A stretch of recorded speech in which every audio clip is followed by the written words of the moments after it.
লাখ যুদ্ধ ড্রোন বানানোর স্বপ্ন দেখছে যুক্তরাষ্ট্র। পেন্টাগন খুলে দিয়েছে ইতিহাসের সবচেয়ে বড় ড্রোন প্রকল্প। কিন্তু ভয়ঙ্কর সত্যটা হলো এই যুদ্ধযন্ত্রের হার্ট এখনো বসে আছে চীনের হাতে। প্রশ্ন উঠছে, যে দেশকে আগামী দিনের যুক্তরাষ্ট্রের সবচেয়ে বড় প্রতিদ্বন্দ্বী বলা হচ্ছে, সেই চীন বেঁকে বসলে মুখ থুবড়ে পড়বে কি যুক্তরাষ্ট্রের অস্ত্র বাণিজ্য? আরেকটা প্রশ্ন আরো ভয়ঙ্কর, ইউক্রেন যুদ্ধ কি যুক্তরাষ্ট্রকে বুঝিয়ে দিয়েছে ভবিষ্যতের যুদ্ধ আর ট্যাঙ্ক ফাইটারের নয়, বরং হাজার হাজার সস্তা ড্রোনের? আর যদি আগামীকাল বেইজিং রেয়ার আর্থ ম্যাগনেট রপ্তানিতে কড়াকড়ি বসায়, তাহলে কি মুখ থুবড়ে পড়বে আমেরিকার ড্রোন ডমিনেন্স পরিকল্পনা?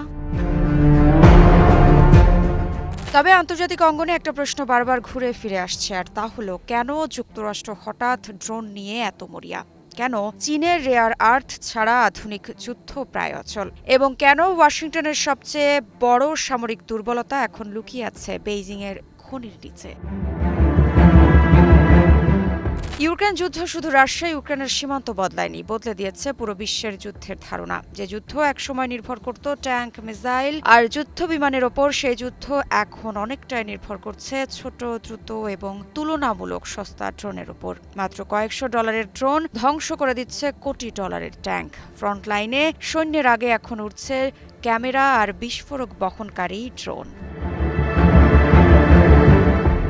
আর এই বাস্তবতার সবচেয়ে বেশি ধাক্কা দিয়েছে যুক্তরাষ্ট্রকে, কারণ ওয়াশিংটন বুঝতে পেরেছে ভবিষ্যতের যুদ্ধে শুধু উন্নত অস্ত্র থাকলেই হবে না, লাগবে বিপুল সংখ্যক সস্তা এবং দ্রুত উৎপাদনযোগ্য ড্রোন। সেই কারণেই পেন্টাগন এখন ইতিহাসের সবচেয়ে বড় ড্রোন উৎপাদন পরিকল্পনায় নেমেছে।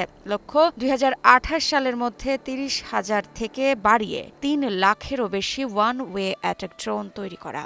অর্থাৎ এমন ড্রোন যেগুলো একবার লক্ষ্যবস্তুতে আঘাত করেই ধ্বংস করা যাবে, অনেকটা আধুনিক কামিকাজে প্রযুক্তির মতো।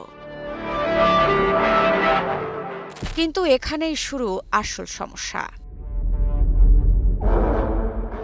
এই ড্রোন চালাতে দরকার বিশেষ ধরনের রেয়ার আর্থ ম্যাগনেট, আর বিশ্বের প্রায় পুরো সরবরাহ শৃঙ্খল নিয়ন্ত্রণ করছে চীন। গোল্ডম্যান স্যাক্সের তথ্য অনুযায়ী বিশ্বের প্রায় ৯৮% রেয়ার আর্থ ম্যাগনেট তৈরি হয় চীনে। মানে যুক্তরাষ্ট্র যত বড় সামরিক শক্তি হোক না কেন, ড্রোনের ভেতরের সবচেয়ে গুরুত্বপূর্ণ অংশের জন্য তাকে তাকিয়ে থাকতে হচ্ছে বেইজিংয়ের দিকে। এখানে একটা বিষয় বুঝতে হবে, সব ম্যাগনেট একরকম নয়। সাধারণ ইলেকট্রনিক্সে লাইট রেয়ার আর্থ ব্যবহার হলেও যুদ্ধক্ষেত্রের ড্রোন, মিসাইল কিংবা জেট ইঞ্জিনে দরকার হেভি রেয়ার আর্থ। কারণ যুদ্ধের উচ্চ তাপমাত্রা ও চাপ সহ্য করতে পারে এমন ম্যাগনেট তৈরি করা খুব কঠিন। আর এই প্রযুক্তি ও কাঁচামালের বড় অংশ এখনও চীনের নিয়ন্ত্রণে। ফলে আমেরিকার ভয়টা শুধু অর্থনৈতিক নয়, সরাসরি সামরিক।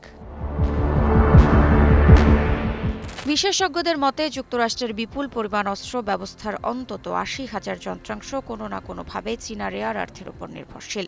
এর মধ্যে রয়েছে drone, motor, guidance system, sensor, radar প্রযুক্তি, এমনকি উন্নত যুদ্ধ বিমানের উপাদানও। অর্থাৎ সংঘাত যদি সরাসরি যুক্তরাষ্ট্র চীনের দিকে গড়ায়, তাহলে সবচেয়ে বড় প্রশ্ন দাঁড়াবে, চীন কি তখনও আমেরিকার যুদ্ধশিল্পে কাঁচামাল সরবরাহ করবে? এই আশঙ্কা থেকেই ট্রাম্প প্রশাসন ড্রোন উৎপাদনে নতুন গতি আনতে চাইছে। সম্প্রতি মার্কিন president Donald Trump unleashing American drone dominance নামে নির্বাহী আদেশে স্বাক্ষর করেছেন। লক্ষ্য সামরিক ও বাণিজ্যিক দুই ক্ষেত্রে ড্রোন উৎপাদন বাড়ানো। পরে প্রতিরক্ষামন্ত্রী পিট হেগসেথ শত শত মার্কিন ড্রোন পণ্য কেনার পরিকল্পনাও অনুমোদন করেন। ২০২৬ সালের প্রতিরক্ষা বাজেটে স্বয়ংক্রিয় অস্ত্র ও ড্রোন ব্যবহারের জন্য রাখা হয়েছে $১৩.৬ বিলিয়ন। কিন্তু বিশ্লেষকরা বলছেন, শুধু টাকা ঢাললেই হবে না, কারণ সমস্যা উৎপাদন কারখানায় নয়, সমস্যা সরবরাহ শৃঙ্খলে। যুক্তরাষ্ট্র এখন মরিয়া হয়ে চীনের বিকল্প খুঁজছে। এই জায়গায় সামনে এসেছে মার্কিন কোম্পানি রিওয়েলসের নাম। তাদের দাবি, উত্তর আমেরিকার চীনের বাইরে একমাত্র পূর্ণাঙ্গ মাইন টু ম্যাগনেট সরবরাহ ব্যবস্থা তাদের রয়েছে। অর্থাৎ খনি থেকে শুরু করে ধাতু প্রক্রিয়াজাতকরণ, অ্যালয় এবং সামরিক ম্যাগনেট তৈরির কাঁচামাল সবই তারা দিতে পারে।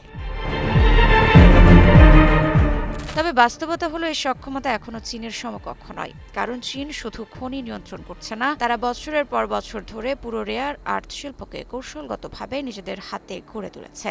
আর এখানেই তৈরি হচ্ছে ভয়ঙ্কর এক নির্ভরতা, যে যুক্তরাষ্ট্র বিশ্বের সবচেয়ে শক্তিশালী সামরিক বাহিনীর মালিক, সেই দেশই এখন ভবিষ্যতের যুদ্ধ প্রযুক্তির জন্য নির্ভর করছে তার সবচেয়ে বড় ভূরাজনৈতিক প্রতিদ্বন্দ্বীর ওপর। শেষ পর্যন্ত প্রশ্ন একটাই, আমেরিকা কি সত্যিই চীনের বিকল্প তৈরি করতে পারবে, নাকি ভবিষ্যতের যুদ্ধেও বেইজিং এর কারখানার উপর নির্ভর করতে হবে ওয়াশিংটনকে? ঋত্বিকা সিনহা বিশ্বাস, নিউজ 24।